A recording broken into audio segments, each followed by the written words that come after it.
freedom ku noolaan karaan dadka iyaga kuna biirno dalka Soomaaliya waxaan u qasanay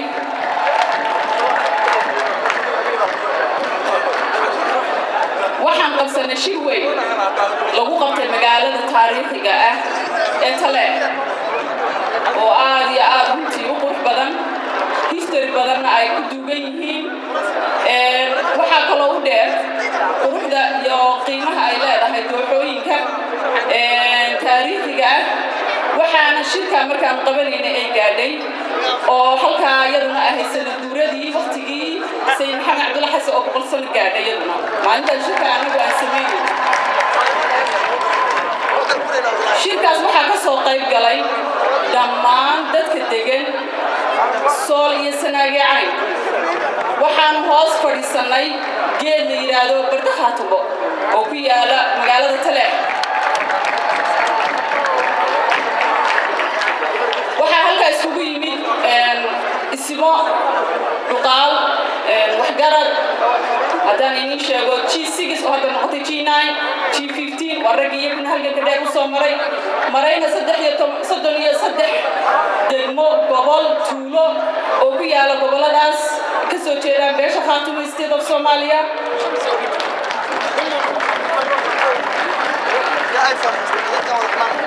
waxaa isugu yimid oo kale dumar la yiraahdo guud koowaad oo dumarka dhubahanta ah beesha ah magacaana la baxay oo dumar geesiyiin runtii dumarka kaliya aan maanta oran karaa waxa isku dabariday arliga dhubahante waa dumarka dhubahanta guud koowaad runtii in sheegaya waa dumar awood aan awood ilaahay baa awood iskale laakiin dumarka aan oran karo waa dumarka kaliya ee awood gacanta ku qabtay dalka waa dumarka guud koowaad yiraahdo meeshay ka hadlaan kama hadlaan maalintii dhibaato ay dalba ay meeshaas ka dhacdo ama la isku afgaran waayo gaariyaasha xitaa way tuuraan cid la hadli kartaa ma jirto walaa ciidan baan istaajin karay dumarkaas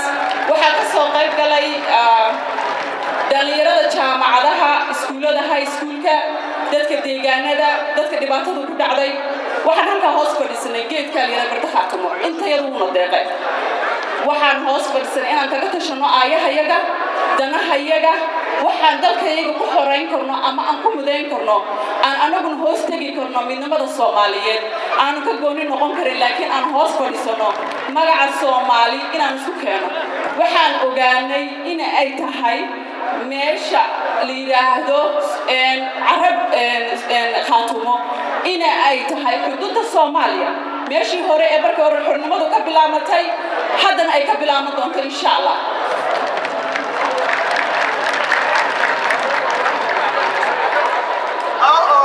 beeshaas waxay isku afgaratay inaan kulligeeyaga isku raacno hal mowqif oo ah xoreyn iyo midayn iyo maamul cusub oo lagu dhawaaqay magaca maamulkaas oo la baxay maamulka Khaatumo State of Somalia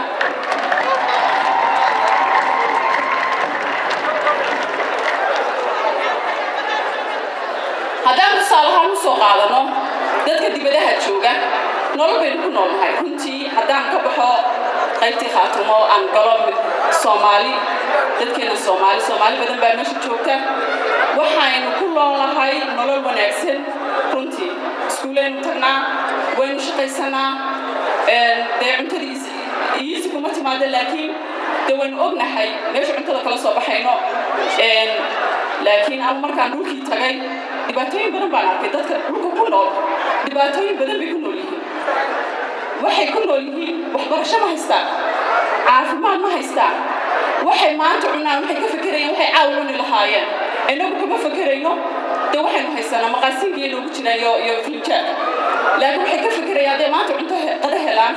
waxay caawin lahaayeen taasi kasii fikirayaan laakiin waxa weeyaan maadaama aynu nahay dadkii qurbaha inaynu dadkii ilaawno maaha waa inaan dadkeena xasuusanaa waa inaan dadkeena wax tarnaa dadkaa dhibaataysan ee magaca Soomaaliyeed sheeganaya meel kasta ha deganaadeen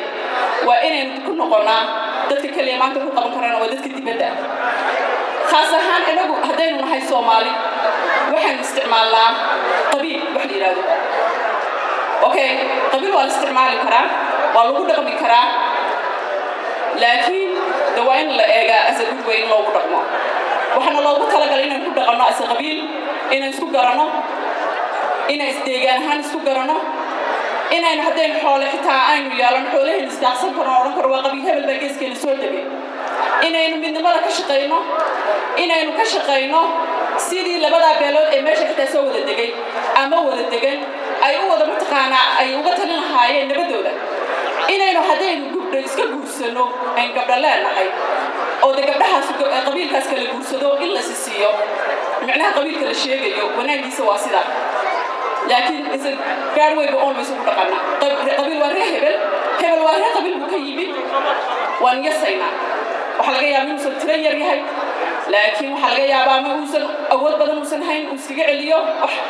ama waxaa laga yaabaa ase beeshiisa inuusan haysan awood badan uu dalkiisii dadkiisa wuxuu ku qabto waxay doonto ha noqoto dhaqaale ha noqoto dhul deegaan ahaan waxaa laga yaabaa inaan reerkaas dhibaato loo geysto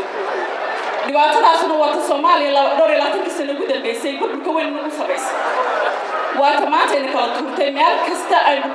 joogaan Soomaali dhibaato uga qaxeen dalka la u jooga marka waxa weeyaan in waxa ka yimaada halkaas dhibaatooyin badan oo ka mid tahay dhac boob kufsi hanjabaad gardaamo una ceebteena Soomaaliyeed marka hore uu ka bilaabay sidoo waasturi lahaa anigu waxaan maanta inaga soo qadminimada Soomaaliyeed khaatimo aad baa looga hadlay anigu magac Soomaaliyeed ugu dheeryahay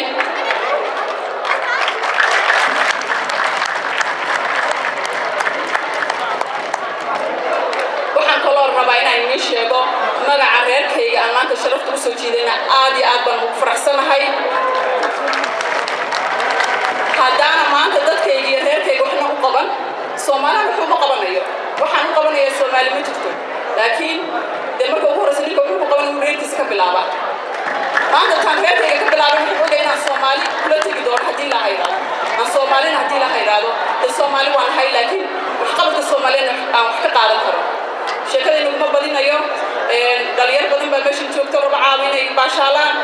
waxaan ugu oran lahaa waxaan mahadcelinayaa gabdhihii riwaayadda sameeyey iyo dhalinyaradii wiilashii aad baan ugu mahadcelinayaa waxaan kaloo u mahadcelinayaa oboladeyna heesaa qiirada ku heesayey qarannimada Soomaaliyeed iyo khaatumo waxaan ugu mahadcelinayaa wiilasha dhalinyarada ee meesha abaabulay shirkan wiilasha sportiska iyaguna aad baan ugu mahadcelinayaa inkastaan magacooda soo koobi karan ay tiro badan yihiin iyaguna aad bay u mahadsan yihiin dadka sharafta leh dumarka haweenka weli kursigooda ka kaceen kasoo ragaan arko inay kala maqan yihiin idinkuna aad baa u mahadsan tihiin waxaan isku taaku garayno hadalkeena kuma badinayo waan wada joognaa aad baad u mahadsan tihiin de waxaan oran lahaa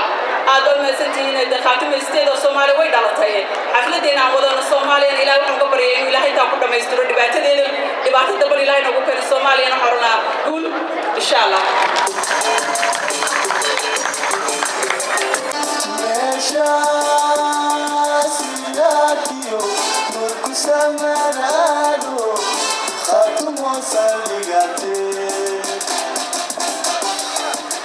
يا سلام يا سلام الله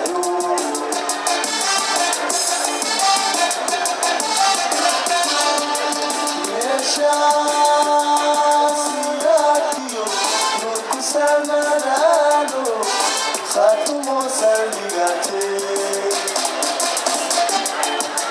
يا سلام يا سلام الله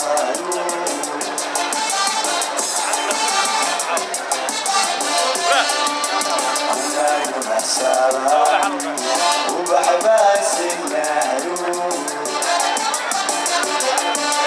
أنا ولا سلام وبحباس النهروب إذي كسود ويلي نقل بدون مسؤولية